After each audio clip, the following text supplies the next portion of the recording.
There's some breaking news out of South Sacramento tonight where one person has died in this RV fire. An RV explodes in flames at a southwest suburban gas station, and we just learned that at least one person was inside that RV at the time.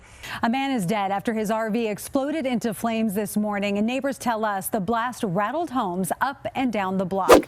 RV fires happen way more than many people think, approximately 4,200 a year from 2018 through 2020. So this story comes from KTLA News, and it is authorities are investigating a fatal RV fire in Sun Valley. So a motorhome in Sun Valley erupted in flames Monday night, and unfortunately it left one person dead and another in need of medical attention. And that's out in California, Sun Valley, California. This video, we've talked about this before, but we're going to do a real brief wrap up of some safety things you want to look at if you own an RV. RV fires are quite common, and there's some things that you can do that, although it may not save your RV, more importantly, it could save your life. And a lot of you may know these things, but there's always something that people, even veterans, go, you know, I slacked on that and I kind of got a little sloppy, so it's a good reminder for everybody. So let's talk about some of the common causes of RV fires. And these are in no particular order, but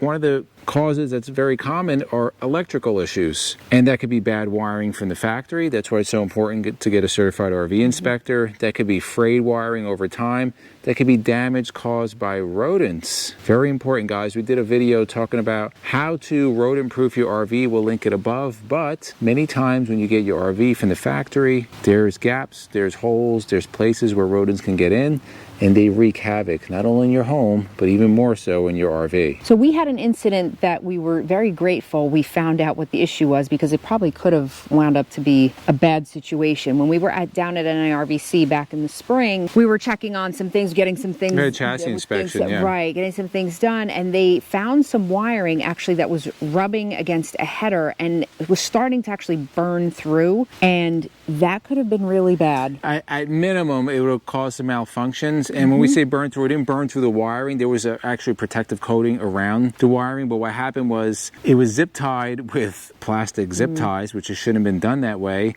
And just with the heat, the header, it melted the zip tie. So it was an easy fix. It was just zip tying with stainless steel. Right, but that luckily way that doesn't happen. We found that out. So a recommendation that we make is either you, if you're handy with this and you're able to inspect your chassis and all different wiring around your RV, or have a chassis inspection so you can make sure that nothing like this is going on. The next common cause for fires is going to be from right here, from the propane tank. Either leaks, or you get into a crash and you have your propane on and it causes big explosion. Now, we've talked about this on other videos. Some people get really upset about it. The consensus, and you tell me if I'm wrong, MJ, the consensus out there from the experts is that you should not be driving with your propane on. Correct. And we understand that people run their heat. Some people have RV refrigerators that only run on propane, and you can do it, but should you do it is the question. It's not safe. And we do always get people that say, I've been doing it for 40 years. And again, that's fine. You roll the dice for 40 years. That's fine, right. But that doesn't mean on the 41st year a problem can't occur. And there's a couple of reasons, like I mentioned earlier. Number one, a crash and this starts leaking, and propane explodes when it ignites. The second one is you have a small leak and you go somewhere and it ignites, and now you have a big problem. A couple of things you can do to try to prevent that. When you're driving, the propane should be off from the main tank here. If you can, do a propane leak test at least once a year. It's going to tell you if you have any kind of leak. You can have that addressed. This is a gas stop. We've had one now for, I don't know, 5 years or so. Basically, you put this in line here, and it's built that if it detects I don't know what the exact amount that it has to detect, but if it detects what's not a normal amount of propane coming out, something that's resembling a leak, this valve will cut off automatically, cuts everything off. So if you do have some kind of big leak, it's not going to allow that to continue happening. Another cause for RV fires, this is notorious for causing RV fires, is the fridge. Now, we have a residential fridge. These are not really known to cause fire. They're known to cause a lot of other headaches if you watched us in the past, but not fires. RV fridges are the ones that you're going to hear in most cases are going to be starting those fires. So you got to be very, very careful if you have one of those. And you'll also probably notice if you go to an RV show lately, all of the newer RVs, you're not even really seeing these. I think maybe at the last show or 2 shows ago, I saw maybe 1 or 2. They're all 12 volts and residentials going into the RVs now. But if you have an RV fridge, just be mindful of that. And for those that are new to RVing, and you might be saying to yourself, well, this is a fridge, isn't it an RV fridge? What we mean is like the propane electric fridge, usually those Norcoals. Absorption fridge, Correct. it's also called. They, like, you plug them in, they take 8 hours to get cool. Over age and time, they tend to start leaking, and they can go up really quick, and it gets really nasty. So just be careful with that. And if you have one of those and you say, well, how am I going to keep my stuff cold as I'm traveling? And sometimes people worry about that. A lot of people, they'll do different things. They'll either bring a cooler. You can take big gallons of water, freeze them, and put them in there with things that are in the fridge. So there's different ways you can keep Or you can just run that fridge and then shut it off prior to you, because it'll stay cool. Right. You can definitely Depends do on that. how long you're traveling for. Now let's talk about some safety, some warning devices. Number one, both in your home and your RV, smoke detectors. Smoke detectors save lives. We just had our air freshener go off in here. Check your smoke detectors. True story, when we first got Nellie, I checked the smoke detectors. There's that PDI again. This smoke detector, which is actually a different one right now, there's a little plastic tab that they put in between the battery contacts so it doesn't run out. They didn't pull the tab out. Therefore, our smoke detector was not working. And I went and tried to test it. I'm like, what's wrong with this?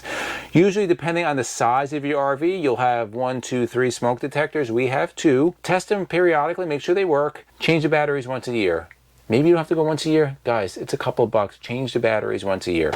Now, moving on, we moved and we got Nest Smart smoke detectors. These are actually CO and smoke. Reason why we got them, we have them at home. We absolutely love these things. They give you a warning, self-test themselves. If there's a problem, it'll tell you, yeah, here's a problem. We try to test ourselves, it doesn't work. These run on 4 lithium batteries. They last a really long time. I change them out once a year. You connect these to an onboard network, and it's awesome, guys, because if something happens, if it detects something here, it's going to tell the one in the back. Just like at home, we have them in the basement. Something's going on in the basement. It tells all. They all communicate with each other, and they let you know what's happening and where it's happening. Fire extinguishers. Fire extinguishers save lives also, and you can never have enough fire extinguishers. Now, standard is usually 1 that you get. This came with 1, 37-foot motorhome, 1 fire extinguisher, small fire extinguisher. We now have 5. Maybe we'll put more, but you should have as many as you can, and make sure that they're fire extinguishers that could put out electrical fires and all types of fires that can happen on your RV.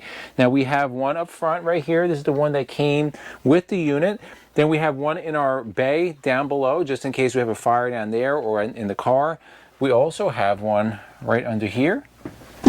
We keep one here. So as we continue going down the RV, we have one everywhere. We have another one right in the bathroom by the toilet, and then we have another one in the bedroom. So pretty much wherever we are in this RV, at least we have a fire extinguisher to buy enough time, put out a fire, or at least get out of here. And the next thing that's very important that we keep on board is a wool blanket. So there's a number of reasons. Number one, well, it keeps you warm if you have a cold day. Second thing is, you remember from, I don't know if it was 1st, 2nd grade, it was always the stop, drop, and roll. If you ever need it, to wrap yourself in the wool blanket. You're not really rolling anywhere in an RV, but it's just good to have to wrap yourself. Yeah. Right, it's flame retardant. So, and then the next thing that we would use this for, thank God we haven't, is we keep a hammer in one of the drawers in our bedroom, and if we had to knock out that back window, put this over the cracked glass so we would be able to exit that way. Which also leads me into the next thing, which is emergency exits are really, really important to know where your emergency exits are.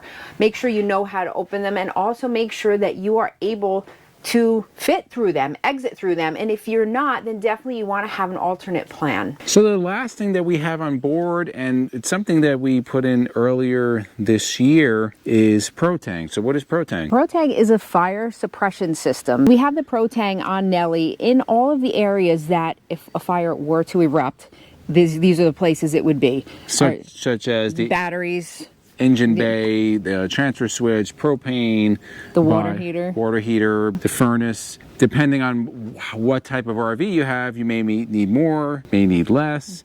But for our setup that was appropriate. Now, Propane is available through NIRVC, and they're the ones that would install it. There's other fire suppression systems out there. We like this one because it's super clean, it doesn't make a mess, and it's been used for a really long time. So if you want more information on the installation, we'll link that actual video up above, and then we'll put the information down below if you want more information on how to get Propane installed. So in the comments below, let us know, do you know anybody that's been involved in an RV fire? Have you been involved in an RV fire? Have you ever seen one? A friend of ours, Andrew Steele, unfortunately lost his motorhome due to fire. Yeah, and if you like videos like this to the left of us, we'll put an RV safety playlist, put an RV tours playlist, and for myself and MJ, it's a journey of a lifetime, and we'll see you on the road.